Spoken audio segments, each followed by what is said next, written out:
Il y a aujourd'hui une multitude d'approches et, il faut le dire, une jungle de labels.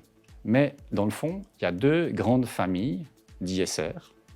La première famille, c'est les mesures qui cherchent à intégrer des critères ESG à l'intérieur de classes d'actifs traditionnels que sont les actions ou les obligations. Et puis l'autre grande famille, c'est les investissements qui visent un objectif particulier, un thème particulier comme la protection du climat, la protection des eaux ou des déchets, ou alors des thèmes plus sociaux comme la microfinance. Oui, parfaitement.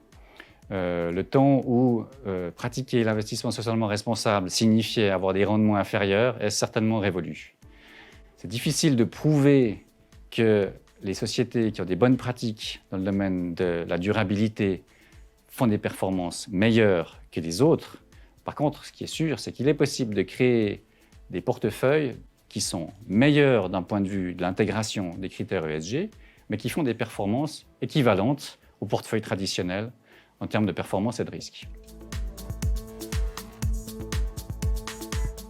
L'environnement, c'est le critère le plus médiatique, et en particulier c'est le climat qui est très médiatique aujourd'hui. C'est celui dont on parle le plus, mais en fait, il est indissociable de toutes les autres thématiques liées à l'environnement, notamment la biodiversité, la protection des océans, etc. Et c'est même indissociable des autres aspects de l'ISR qui sont le social et la gouvernance, parce que finalement l'ESG forme un tout.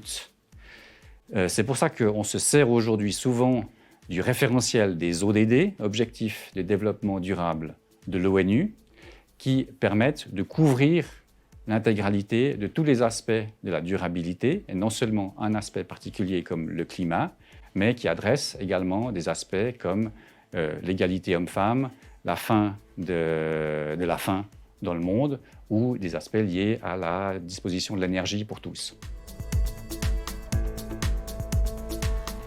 C'est complexe, puisque dans les approches traditionnelles qui s'appliquent aux actions ou aux obligations, une bonne stratégie d'intégration des critères ESG se met toujours sur plusieurs axes: l'actionnaire, les exclusions et l'intégration. Donc il est nécessaire d'évaluer chacun de ces axes pour avoir une image complète. Par exemple, le vote, sur combien de sociétés on a voté, les exclusions, quels sont les critères d'exclusion, quel est l'univers d'investissement qui est exclu, ou sur l'intégration, quel est l'impact des critères ESG sur la note ou le rating ESG global du portefeuille. On peut aussi parler du climat, quel est l'impact des mesures ESG sur l'empreinte climatique du portefeuille.